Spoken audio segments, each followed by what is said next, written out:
Construction of Plemsworth by the Merseyside Model Railway Society's P4 group began in the late 1980s. It was exhibited until 1995 when it was put up for sale and bought by the Historical Model Railway Society, where it is now on permanent display at their Museum and Study Centre at Butterley. The Cheshire Lines Committee was a joint railway with 147 route miles operated by the Great Northern, Midland and the Manchester, Sheffield and Lincolnshire Railways. Post-grouping, ownership was 1/3 with the LMS and 2/3 with the LNER, and on nationalisation it formed part of the London Midland region.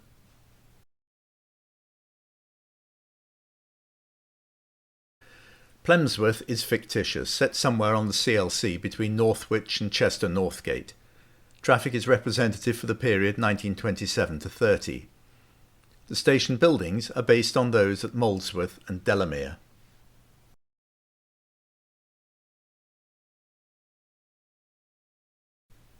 In part of the layout there is this rather charming little farm.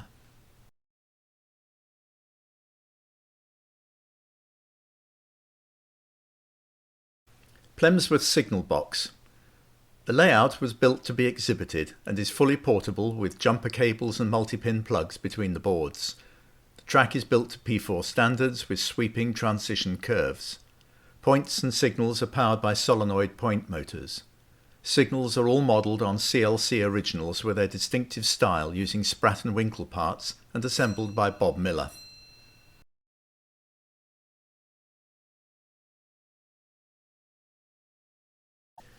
Motive power on the CLC in the period modelled, that's 1927 to 1930, was of antiquated ex-Manchester, Sheffield and Lincolnshire and ex-Great Central locos in early LNER livery. They hauled local passenger and mineral trains.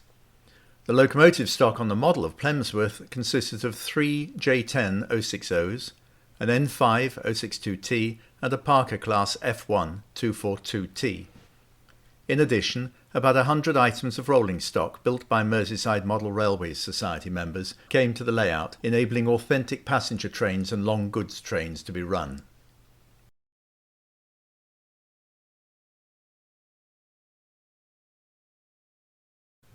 This is the N5, the 062T, number 942.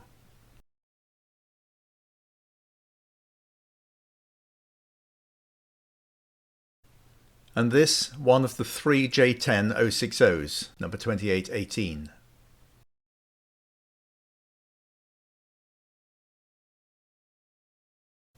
The HMRS added a temporary back scene for photographs to be taken. This is Sir Sam Fay, an LNER Class B2 on an express with matchboard carriage stock.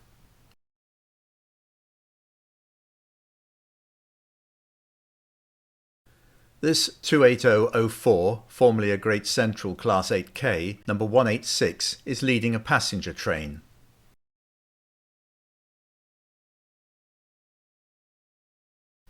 And here it appears again with a rake of cattle trucks.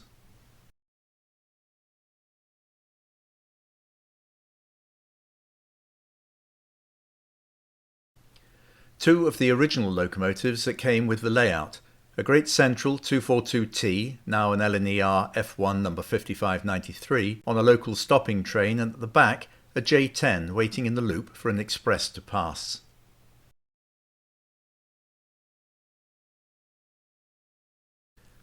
This D6 was built from a DJH white metal kit.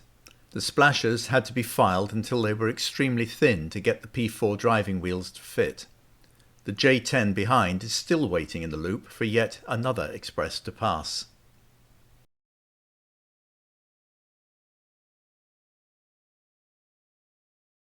August 2014 was the centenary of the outbreak of the Great War, so the Midland Railway Trust at its exhibition that year decided to commemorate the event. The HMRS was asked by the Trust to produce commemorative exhibits for the weekend, which fell on the centenary of the declaration of World War I. August 4th, 1914. We decided to build a full-length model of a military train for Plemsworth. There were enough volunteers to build an accurate model of a train carrying half a battery of artillery, with carriages, cattle trucks for the horses and carriage trucks for the guns and limbers. Plemsworth would be set temporarily in 1914 and locomotives would run in pre-group livery. Transporting troops to the ports of embarkation for France was organised well in advance of the war being declared. The Railway Manual for War, 1911, and updated again in 1914, lists the formation of trains for carrying the various army units. This is one of the photographs that gave us the inspiration to build a military train. It shows a train carrying artillery going to war or a summer camp, complete with all their equipment. This train, conveying about half a battery of artillery, was most probably of a standard composition. To get the smoothest ride, the horses for the battalion's guns and transport were in the whitewashed cattle trucks at the front. Coaches for the troops were behind the horses in the middle of the train, and the battalion's transport, which consisted of general service wagons, perhaps a travelling cook wagon, water tank wagons, ammunition carts, guns and limbers, were loaded onto the carriage trucks at the rear end of the train.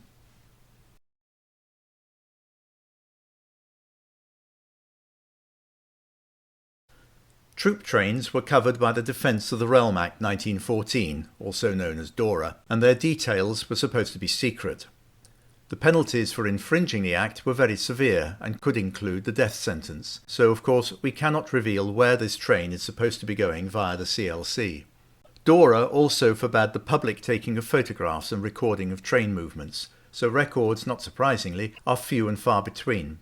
However, at the time, Ken Nunn surreptitiously took several photographs of such trains prior to the outbreak and during the war, and these are now in his collection at the National Railway Museum in York.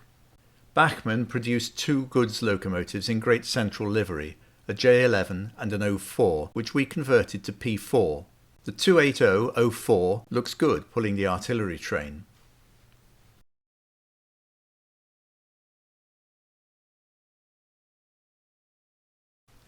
A half battery of artillery required a train of formation A. For details of this, Appendix 6 of the Railway War Manual of 1911.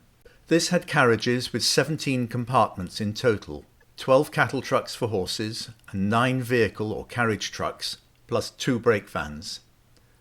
The men usually travelled 8 to a compartment. A cattle truck could take 8 light horses, 7 medium, or 6 heavy. The half-artillery battery had possibly 3 guns and limbers, ammunition caissons and their limbers, general service wagons, and so on.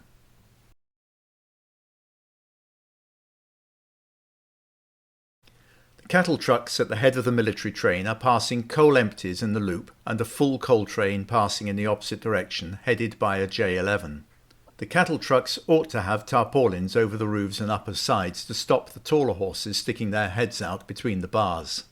In the goods yard, a loaded Midland Railway 15-inch gun truck has been stopped for some reason.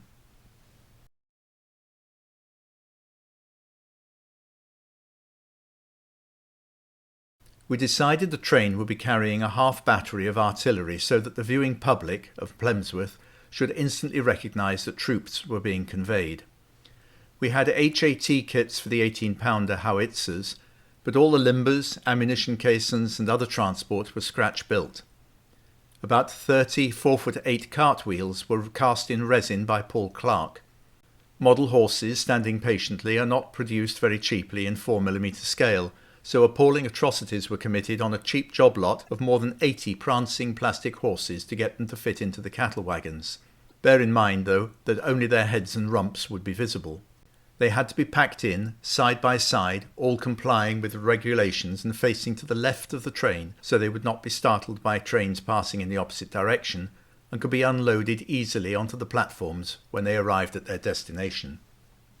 The transport is on Great Northern Diagram 375 open carriage trucks, and these were loaded with guns, limbers, the ammunition caisson, the battery wagon spares, and a baggage wagon.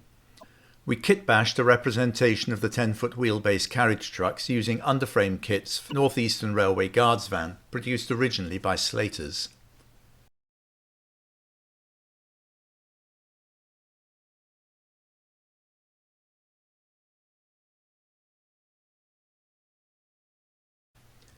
The general service wagon was scratch-built from styrene and brass.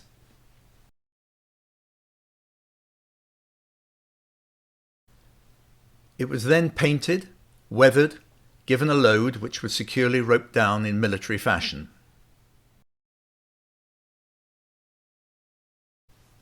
The naval gun truck seen earlier in the goods yard was built by David Negus. It's difficult to get all the bogies on the rails, so it's parked in the siding as a short train headed by a Midland Railway Kirtley Class 700 outside frame 060, built from a case kit.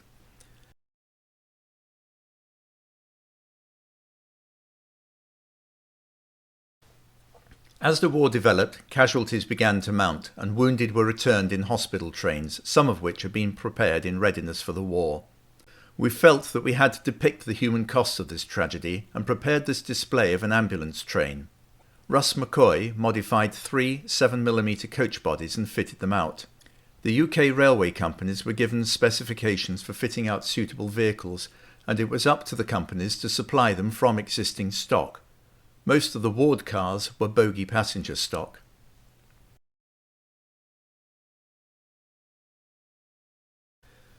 As mentioned in the introduction, the layout was bought by the Historical Model Railway Society for display in their museum and study centre on the Midland Railway Trust site at Butterley, where it is now maintained and operated by a select band of volunteer members. The layout is run continuously on open days throughout the summer, which is asking a lot of the original locomotives, so they are grateful to those members who have either lent, donated or built locomotives that have helped keep the layout running over the years. There is an ex-Great Northern Class L1, and we've already seen the Great Central's Sir Sam Fay. To extend the lives of the hand-built locomotives, the HMRS members have built a GCR Pollitt Class 11A, a 440 from a DJH white metal kit, and converted 2 other Bachmann Great Central locomotives with P4 wheels and axles with extra washers. The Class 4 280 has run in L&ER black livery or Great Central lined black livery using a borrowed body, and Bachmann have also donated a J11 which runs in Great Central lined black livery. Plemsworth is in its own enclosure, which allows 2 people to operate it without any need to police the outside and prevent interference or people leaning on the sides. It also limits the amount of dust on the layout. However, it is important to maintain the ventilation of the enclosure in winter, otherwise the baseboards absorb moisture and begin to warp.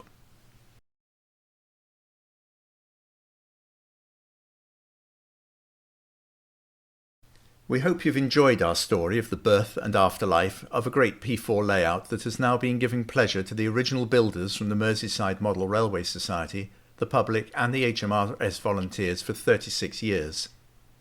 We hope you will visit the HMRS Study Centre and Museum at some point when it is open, which is usually on Wednesdays and Fridays, but to be sure, please check with their website first. Thank you for looking through this presentation. Goodbye.